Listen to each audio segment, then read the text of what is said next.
7:14. We want to welcome to the phone lines Mr. Curtis Coleman. Sir, good morning.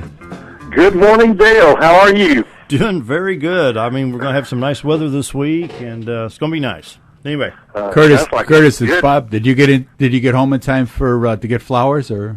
You know, I did, Bob. I did, and I walked in the door with flowers. Oh, what a guy! What a guy! No doghouse for Curtis, huh? Anyway, we wanted to talk this morning about the death of Justice Scalia and what the Senate is up against. And if you were in the Senate, what would you be doing?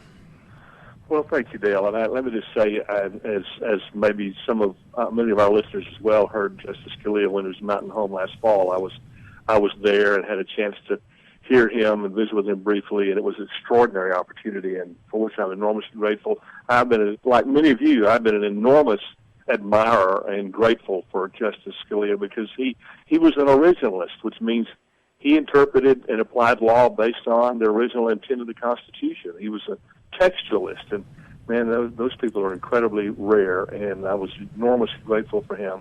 And let me just say quickly, from a constitutional point of view, Dale, number one, the president, according to Article 2 of the Constitution, has the authority to nominate anybody he wants to the Supreme Court.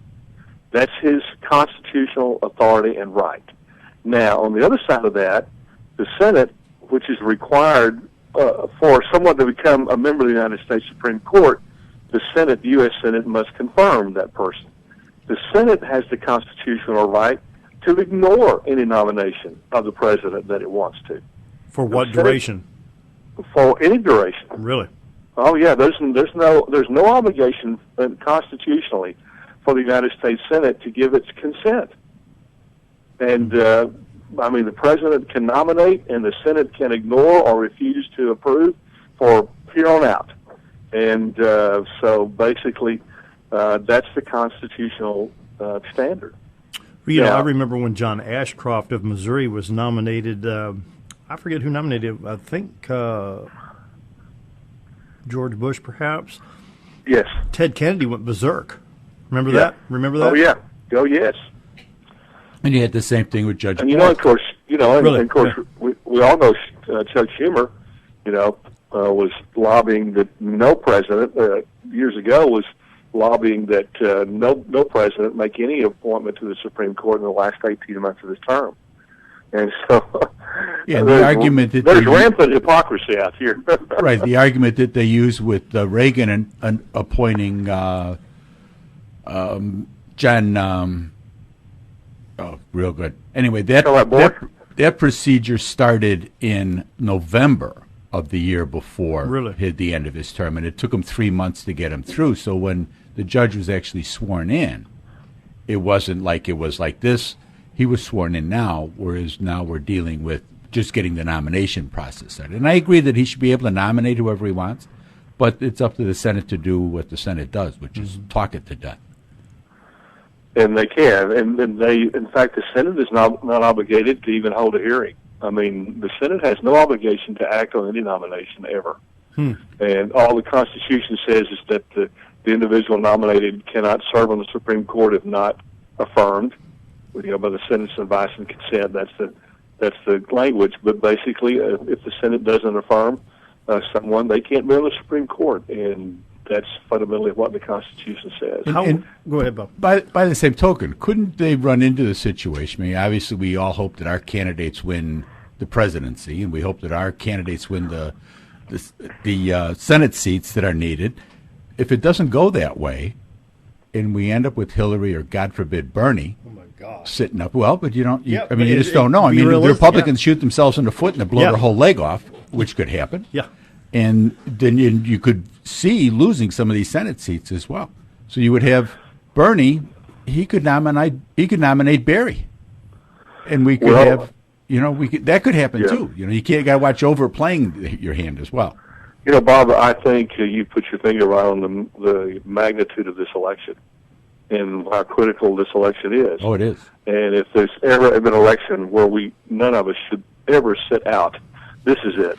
And I don't know that we've ever been at a place where we're on such a critical decision for our country. Are we going to become a socialist nation, which all of us know that socialism is just a transitory state.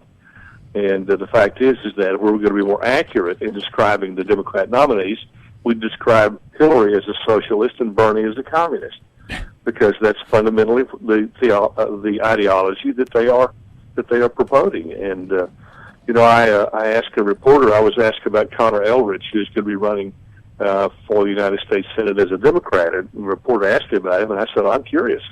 Is he going to support a socialist for president, or is he going to support a Republican? So, those are his choices. There you go. Yeah. But, what do you think Mitch McConnell will do in the Senate if the president were to nominate somebody that we consider maybe a little bit too far to the left? Well, he said he's not going to allow that person to be affirmed, and I hope he'll stick by his guns. And Mitch McConnell has a history of not doing that. That is, of not sticking by his guns. I'm enormously concerned, and you were asking me earlier, what would I do if I were in the United States Senate? I would assume, and I think legitimately so, that anybody that Barack Obama nominates, he will have the intent of extending his legacy and his ideology far beyond his own presidency. I mean, we have to assume that's what he'll do, because we know that's what he'll do.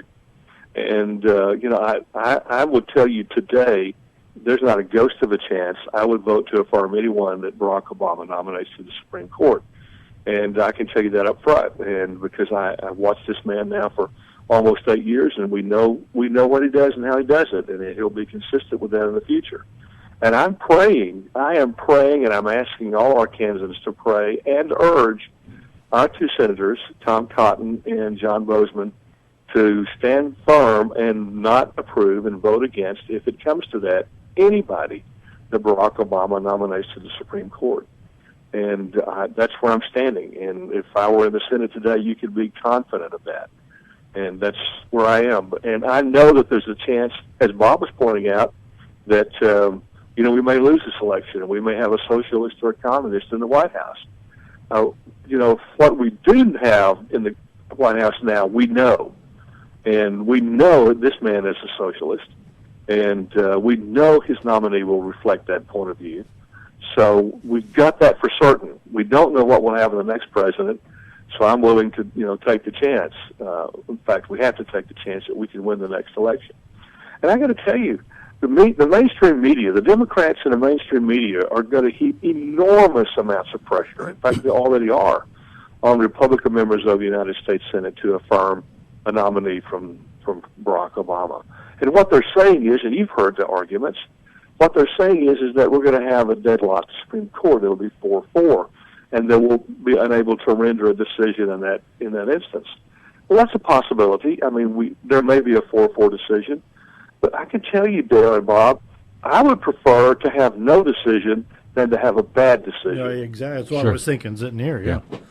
So I'm confident that we will have an intolerable nominee for the president. He'll do his best. I think he'll nominate someone who'll probably be a minority, and he will hold any opposition up to that nominee as racist and bigoted, and because we've seen him do that consistently. So, but it wasn't racist or bigoted when Bush nominated Gonzalez. Exactly. The first Hispanic. Oh no, he just wasn't qualified. It wasn't because he was Hispanic. You got it exactly right. So, I mean, this is going to be a horrendous fight. It's going to take an enormous amount of courage from our Republican senators, and I just pray that they'll have it. Well, didn't the Senate in 2007 drag their feet on a GW appointee? The Senate has a tendency to drag its feet on almost every appointee, absolutely. And, absolutely. You're right, and they will continue to do that. This is a whole different ballgame. I've never seen the ideological choices so starkly different, and we don't have hardly anybody left in the middle. You're either far right or far left, and I'm not certain that's a bad thing, Dale. Actually, because I think we've reached a place in our country where we need to make a choice as Americans about the direction we're going to go, and no choice will be more. That choice will not be more clearly reflected as it will be in the next presidential election. But I would fight with everything I've got. I would lobby. I would cajole. I would beg every member of the Senate, if I was there now, to resist all the pressure that will come to affirm anyone this president nominates. Yep. Let's talk a little bit about the campaign. You've got a big race to win. We do, and Val, I got to tell you, all the anecdotal experience there is phenomenal. I mean, we're just seeing phenomenal response around the state, and there are times when there are small crowds, and there are times when they are packed out houses and standing room only, and that's typical of a campaign. I know that we're running. What I'm hearing is we're running about 10 times more people in our events than my opponent is, and I'm grateful for that. There's an enormous amount of enthusiasm, and we're struggling in the campaign office to keep up now with all the requests from people who want to help and want campaign materials, and are asking what they can do. So if you're one of those people who've asked, we're working like the diggins to get to you. Just hang on. It's a good problem, but it is a problem. Mm-hmm. This Thursday night, I'm scheduled for a debate with Senator Bozeman at Northwest Arkansas Community College in Bentonville. The last I heard, the senator is not going to show up. He hasn't for any of these kind of events, so we'll see. But I'm looking forward to that, and I think there are clear contrasts, definitive contrasts between us, and I think the voting public has the right to know what those are.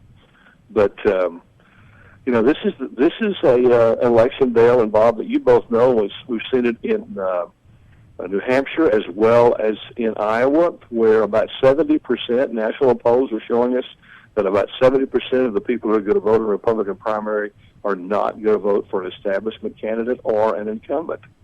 And, I think there's some fine people already in office. I don't like the idea of just simply not voting against an incumbent. But there are some people who need to be replaced as well, so it's hard to tell the difference sometimes. Yeah, what's that old adage, re-elect nobody? Yeah, heard that. That is the theme song of this election cycle, which is going to play extremely well for me. And I won about 50,000 votes in the governor's race, and we believe that those people, in fact, we understand that those people are going to vote for Coleman again.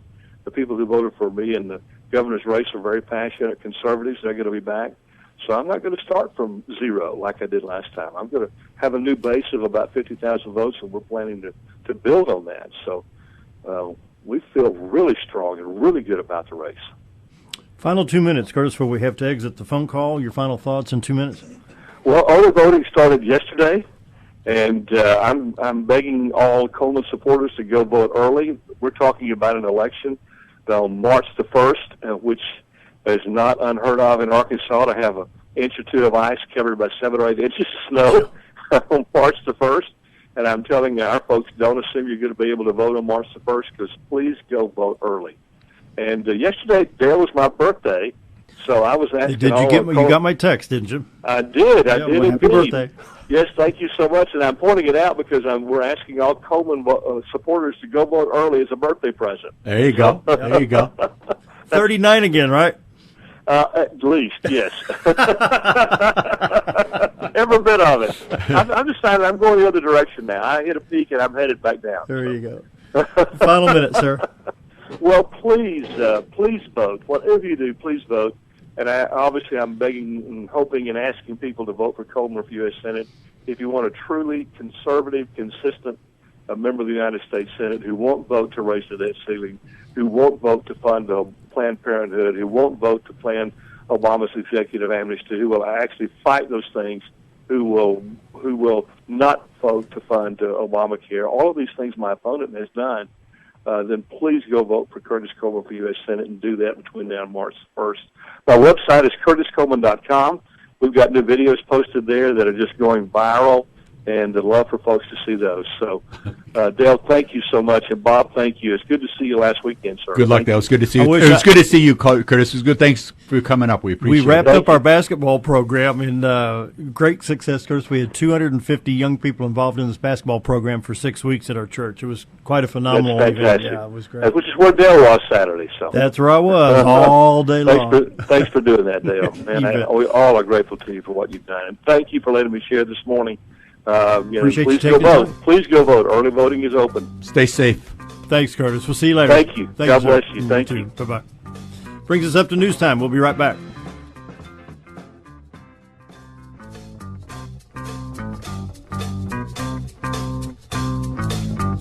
$7:35. Bob Zadora has a guest, sir. You know more about it than I do. We're talking about the Marion County Jail and the situation over there, and it's on the ballot for those in Marion County. And my hope is that if the more people are educated about the situation over there, that it's not just a jail, that it's a law enforcement center. And while we need to keep prisoners locked up and keep them locked up safely, and to keep the jailers safe, and the situation now, we've got the 9/11 is right in the middle of the intake, and the cells have got mold, and you can't get clean laundry to these guys. There's one shower for all the prisoners, and it leaks on the floor. And maybe you could help us. Sure. Yeah. I mean, the jail was built in 1979, and it was built for the population of Marion County at the time, which I believe was right around 8,000.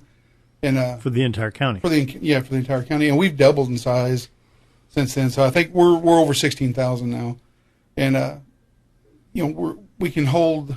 I think the state says we can hold, I think, 18, and we're always at capacity. So just being able to do maintenance on the jail cells is impossible. When you've got that many inmates in there all the time. Tell everybody who you are, because I'm going to start. I'm Deputy Joe Batterton. Okay. I work at the Marion County Sheriff's Office, and I help out back in the jail.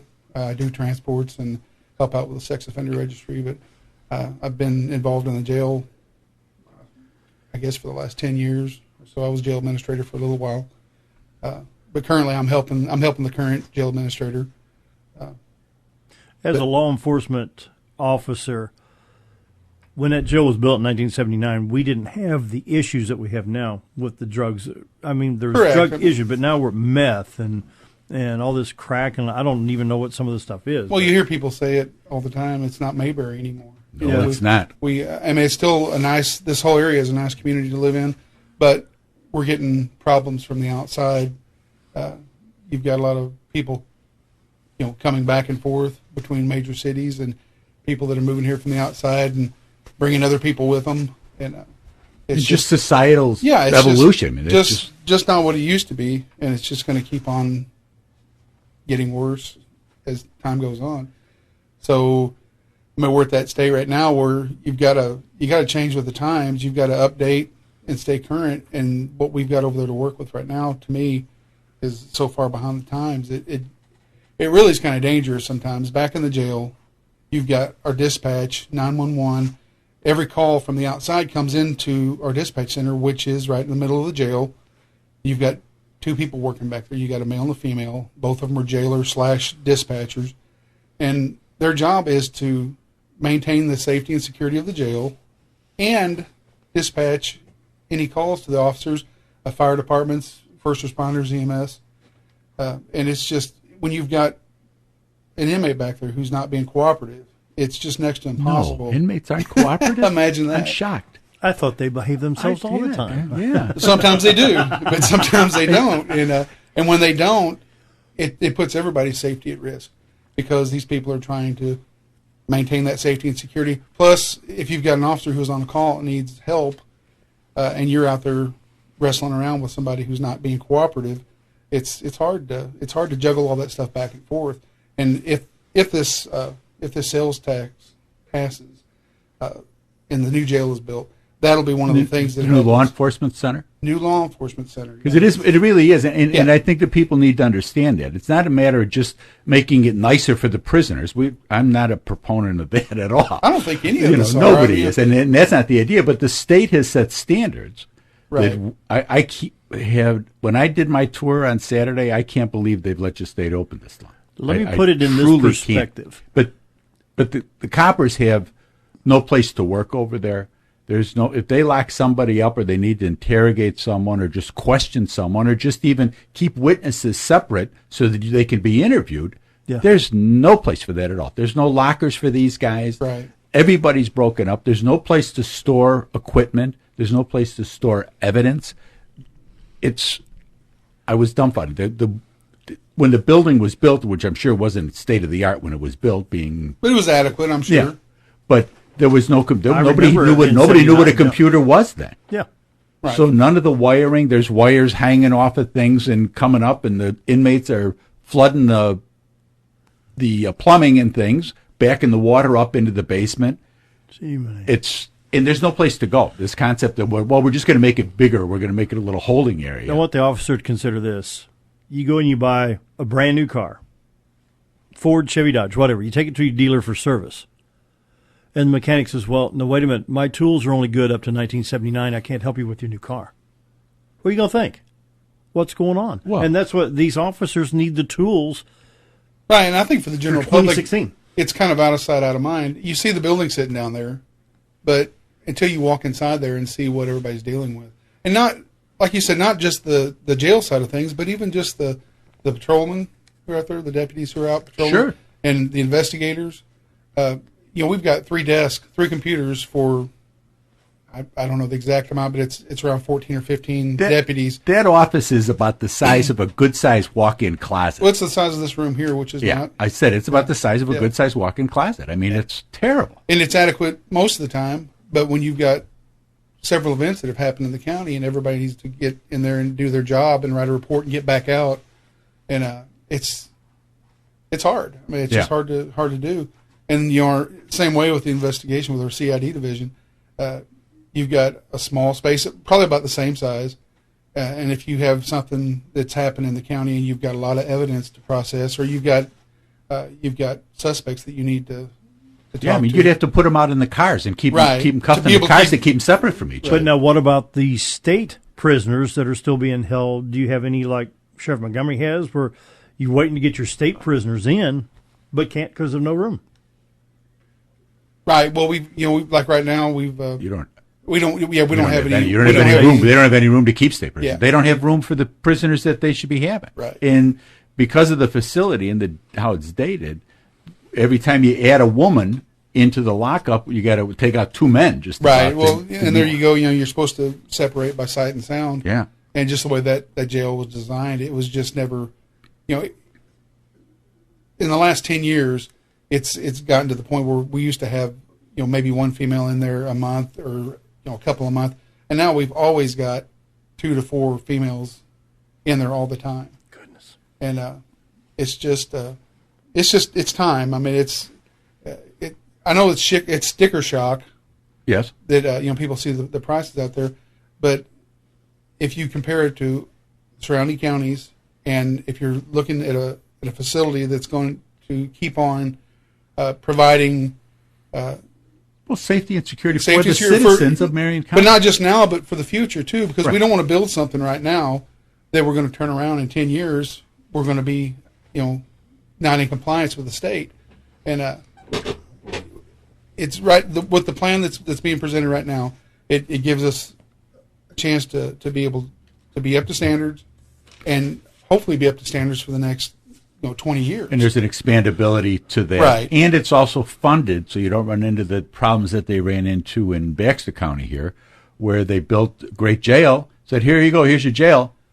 Where's the money to run it? No money to run it. So on the ballot, there's two taxes. There's a quarter-cent tax that'll be permanent, and that's to maintain and to fund the running of the jail. And then there's a 3/4 cent that'll be to build the jail. And as soon as that's paid for, that tax goes away. The way I understand it. Okay, you said quarter, 0.25, and what was the other? The other's 3/4. So it'll be 1 cent altogether. But after the jail's paid for. Okay, let's put that in perspective. What this is going to cost in taxes. Every time you spend $1, it's going to cost you a penny. Right. Now, granted, there's sales taxes now, and we know that.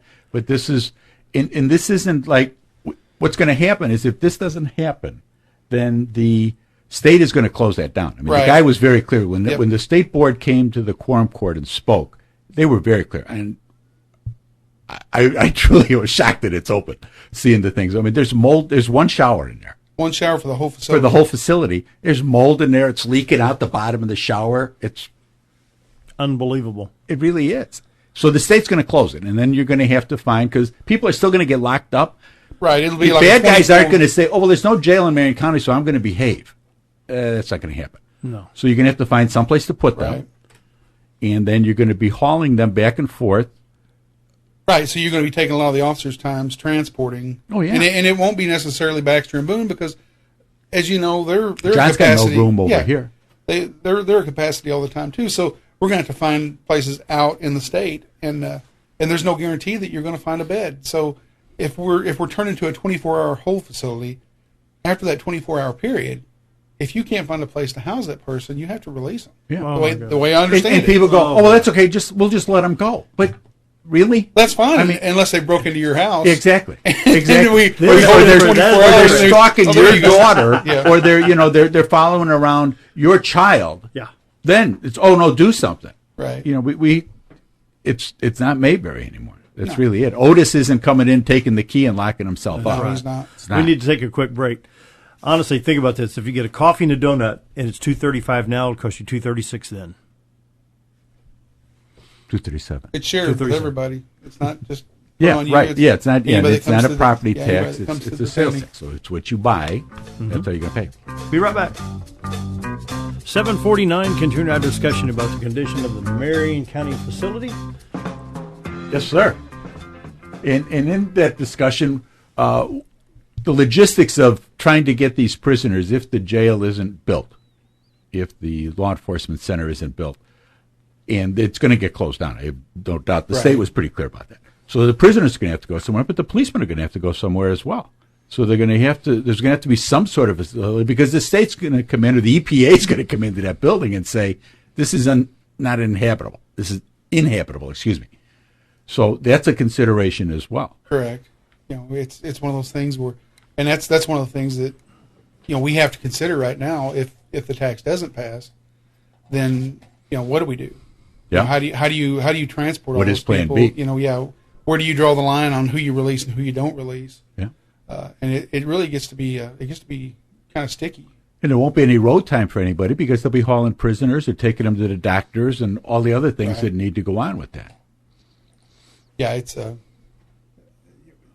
where you hope that if we want something new and something better, something that's going to stand the test. It's got to be up to code. It's not a matter of making it new and better for these people. This has got to be done. The state says shall on this.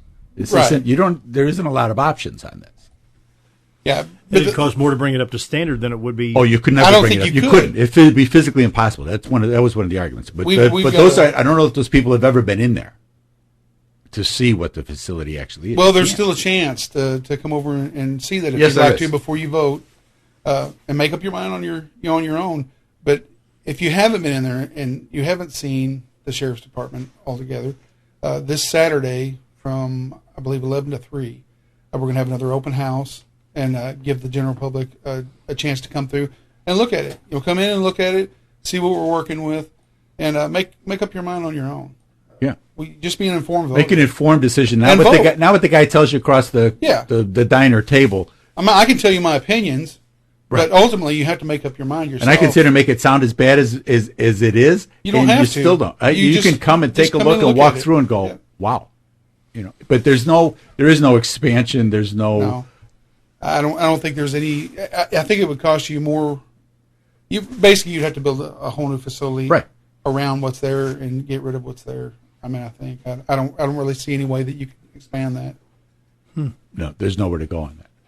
But and like I say, and it's we're not looking to put tuxedos and stakes into these prisoners, but it's a matter of being able to house them safely, to keep them from hurting the officers involved, hurting each other, keep the men and the women separate. And these are done by state statute. These are done by federal regulations that this is what you have to do. A prisoner has to have a much larger footprint in his cell now than he did when those cells were built.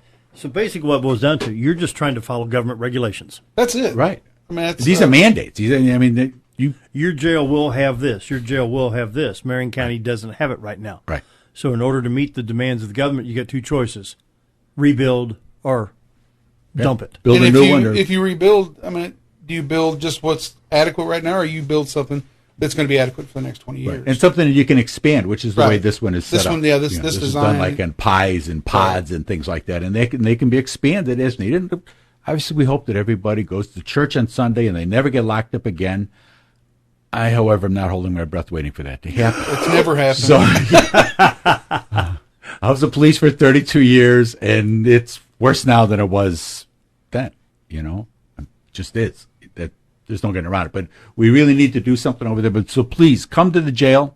Saturday there's an open house. If you can't make it to the open house, call the sheriff, and she can arrange for a tour to come if you can't make it on Saturday. She told me to say that they want people to come to see so that they're informed as to what's going on with this, and they realize the situation over there.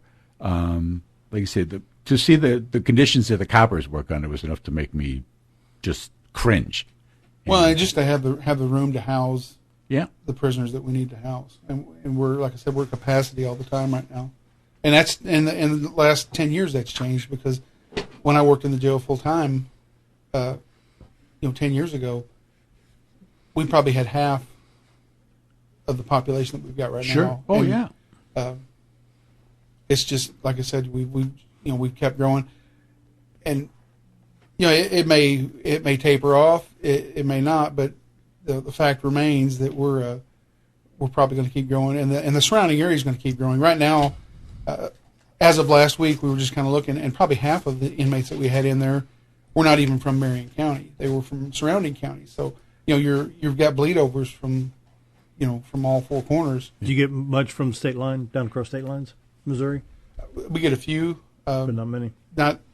Not as much, because there's kind of a barrier with the lake there, so we don't have a major highway coming through. It's a little tougher to get to Marion County than to. But east and west, we've got, that's a main thoroughfare. You got 62 runs right through. Right. So, but it's definitely worth coming over and taking a look. Yeah. That's what we want. Final 30 seconds. Come take a look at it and make up your mind on your own. Early voting is started, and vote. So please vote. Please vote. And vote for everybody all the way down the ballot. This is on the bottom of the ballot, actually, the two jail issues. And the judges, stopped by the judges. Judicial is very important on these. And don't think your vote doesn't count, because it does. It does. It does. Well, it pretty well wraps it up. Looks like we've got a beautiful day in store for us today through Sunday. I think we got a chance of rain on Sunday. I'll take it Sunday. It's 70 degrees, Saturday. Dude. Thanks for having me, guys. You're welcome. Thank you. Thank you for being here. That wraps it up. We'll be back once I get all the buttons pressed and the volume controls adjusted. Say goodbye, Dale. Bye. Bye, Dale. See you tomorrow, everyone.